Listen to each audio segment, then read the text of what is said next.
আজকের এই শর্ট নোটিশে আমাদের এই আলোচনা সভায় অংশগ্রহণ করছেন, দোয়া অংশগ্রহণ করেছেন, এই কৃতজ্ঞতা প্রকাশ করছি। যারা বাংলাদেশের সৃষ্টি চায়নি তারা আজকে বাংলাদেশে সংসদে বিধি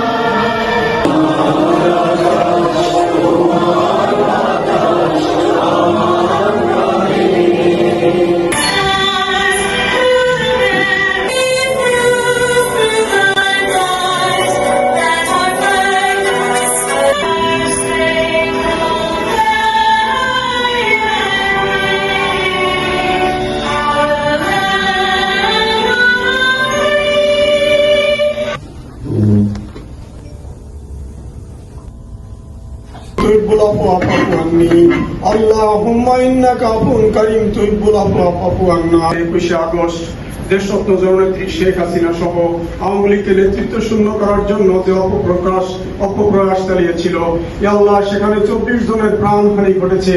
ইয়া আল্লাহ শত শত প্রায় হাজার খানিক লোক স্প্রিন্টার নিয়ে এখনো জীবিত আছে। আল্লাহ কত বেদনা নিয়ে তারা জীবিত আছে। ইয়া আল্লাহ আমাদের যে হাতখানা আপনার পছন্দ হয় সেই হাতখানার বদলতে আল্লাহ আমাদের অত্যন্ত প্রিয় ব্যক্তি, সজ্জন ব্যক্তি এবং বাংলাদেশ আওয়ামী লীগের যারা যারা নেতৃত্ব দেন তাদের অন্যতম দুইজন নেতা আমাদের মাঝে। জীবন এবং যৌবনের 14টি বৎসর যিনি জেলে কাটিয়েছেন, তার অক্লান্ত কঠোর পরিশ্রমে, কঠিন পরিশ্রমে আমরা দেশ স্বাধীনতা অর্জন করেছি। আজকে এই অনুষ্ঠানে আমাদের প্রিয় নেতা ডক্টর সিদ্দিক রহমান সাহেবের পক্ষ থেকে অনুষ্ঠানে আসার জন্য আন্তরিকভাবে ধন্যবাদ, কৃতজ্ঞতা এবং শুভেচ্ছা জানাচ্ছি। ডিসেম্বরের মধ্যেই তিনি দেশে যাবেন। আমি আবারও বলি, 15 আগস্টেও বলেছি, আমরাও ডিসেম্বরের পূর্বেই দেশে যাব। আমরা সকল কিছুকেই রাজনৈতিক ভাবে মোকাবেলা করব ইনশাআল্লাহ। আওয়ামী লীগ এই উপমহাদেশের সবচেয়ে শক্তিশালী রাজনৈতিক সংগঠন। এটার শিকড় অনেক গভীরে। ক্যান্টনমেন্ট থেকে এই দল সৃষ্টি হয় নাই। এই দল দিলে দিলে বঙ্গবন্ধু গড়ে তুলে বাংলাদেশ স্বাধীন করেছেন। আওয়ামী লীগের মতো ঐতিহ্যবাহী দল পৃথিবীতে কয়টা আছে আমার জানা নাই, যে দলের নেতৃত্বে মুক্তিযুদ্ধ সংগঠিত হয়েছে, বিজয়ী হয়েছে। তাই আমরা আওয়ামী লীগের কর্মী, আমরা বঙ্গবন্ধুর কর্মী, আমরা শেখ হাসিনার কর্মী, আমরা ঐক্যবদ্ধ থাকবো ইনশাআল্লাহ। বাংলাদেশকে জননেত্রী শেখ হাসিনার নেতৃত্বেই আবার সোনার বাংলা গড়ে তুলব। আপনাদের সবাইকে ধন্যবাদ। আল্লাহ হাফেজ। জয় বাংলা, জয় জয়। কেউ কিছু পাইবে এটাই সত্য নয়, কিন্তু আমাদের কিছু নেতা কর্মী আছেন, sorry to say, just mention to, যে নেতা দেখলেই মেজাজ খারাপ হয়ে যায়। বক্তৃতা দিতে গেলে খালি হাজার হাজার কোটি টাকা, লাখ লাখ কোটি টাকা, ওই শত শত কোটি টাকা মাইনে নিয়ে পড়ছে, এই করছে সেই করছে। আপনারা রিয়েল পিকচার জানেন না। সবাই কিন্তু কাজ করে আসছে। এই যে মিস্টার রাজু, ও আমার সাথে ছাত্রলীগ করছে। আমি 96 ক্ষমতায় আসার পর যে আন্দোলন সংগ্রাম আমাদের নেতৃত্ব দিয়েছেন নামক শামীমরা, যে কাজ বলেছে তার 10 গুণ নির্দেশনা আমরা বাস্তবায়ন করেছি রাস্তাতে। সচিবালয়ের ভিতরে আওয়াজের দরকার, সেটাই হয়েছে। টেলিভিশন ভবন তছনছ হওয়া দরকার, সেটাই হয়েছে। পরের দিন হরতাল হওয়ার জন্য কোন বিষয় তৈরি করা দরকার, সেটাও হয়েছে। এটা হয়েছে। এইটা রাজনৈতিক সিদ্ধান্ত, এটা নির্দেশনা, এটা মাইকে বলার কিছু নেই। What can I do, this is the last information হলো জননেত্রী শেখ হাসিনা যখন যেটা বলবেন সেটি আমাদের লাস্ট ডেস্টিনেশন। এখানে আমাদের নেতারা আমাদেরকে ঐক্যবদ্ধ করে রাখবেন। আমরা জনাব সিদ্দিক সাহেবের কেয়ার অফ এবং আব্দুল সামাদ আজাদ সাহেবের কেয়ার অফে আছি। ওনারা যেটা বলবেন সেটা আমরা এই কথাটি বলতে চাই।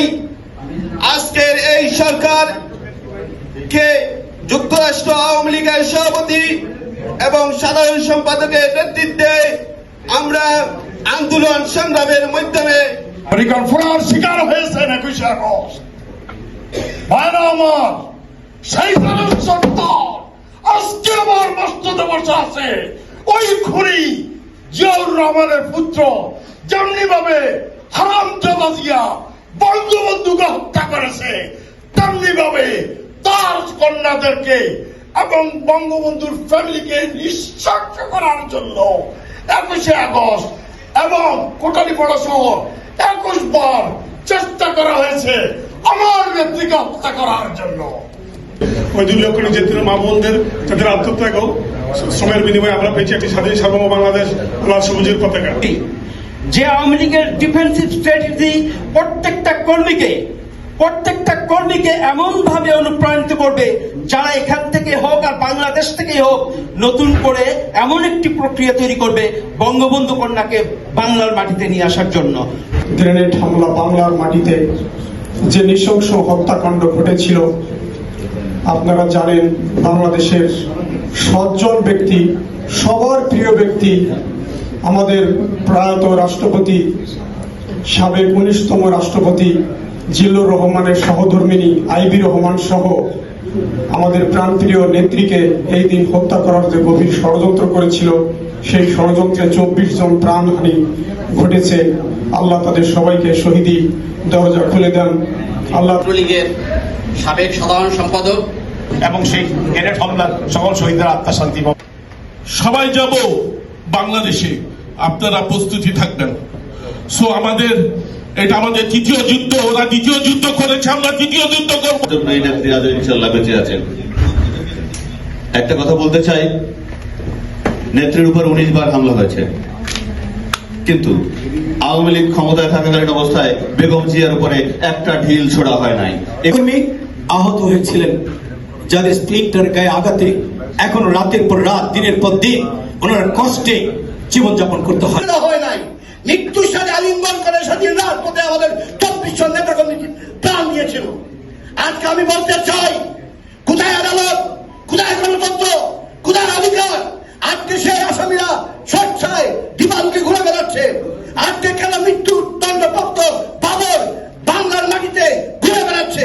আমি এই মঞ্চ থেকে বলতে চাই, 21 আগস্টের যাদেরকে হত্যা করা হয়েছিল তাদের সাজাপ্রাপ্ত আসামিকে অতিশীঘ্রই ফাঁসির মঞ্চে ঝুলানোর জন্য। আমি আমার সংক্ষিপ্ত বক্তব্য এখানে শেষ করছি। জয় বাংলা, জয় বঙ্গবন্ধু।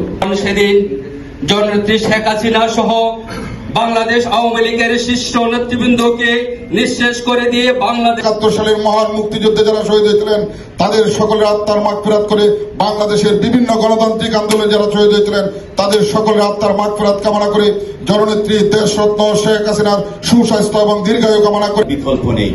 তাই এই সংক্ষিপ্ত বক্তব্যে আমি বলতে চাই, আমরা সবাই ঐক্যবদ্ধ রয়েছি।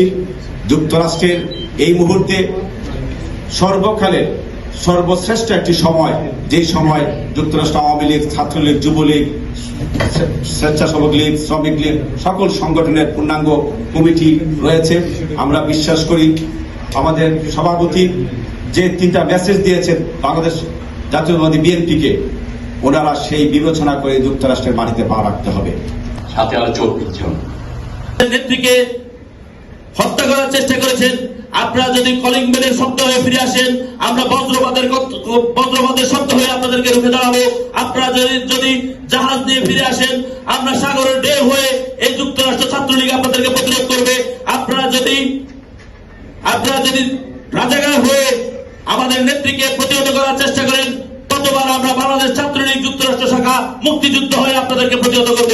বন্ধুরা আমার, সাথীরা আমার, আপনারা জানেন এই বাংলার মাটিতে যতকাল জননেত্রী শেখ হাসিনা থাকবে, ততকাল বাংলাদেশ ছাত্রলীগ যুক্তরাষ্ট্র শাখা জননেত্রী শেখ হাসিনার জন্য কাজ করতেছে এবং জননেত্রী শেখ হাসিনাকে দেশে ফিরিয়ে আনার লক্ষ্যে কাজ করছে।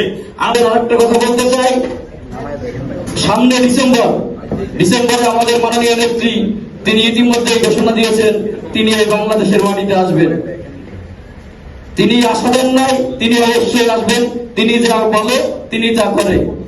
আমরা অবশ্যই এই যুক্তরাষ্ট্রের মাটি থেকে, যুক্তরাষ্ট্র আওয়ামী লীগের নেতৃত্বে আমরা সেদিন মাননীয় নেত্রী দেশে যাওয়ার আগেই আমরা এই যুক্তরাষ্ট্র থেকে দেশে গিয়ে আন্দোলন সংগ্রাম করে ওই বাংলাদেশের মাটি দখল করে মাননীয় নেত্রীর পথকে যেমন মসৃণ রাখা যায় আমরা সেটিই করব। সবাই ভালো থাকবেন। কে বলে মুজিব নাই।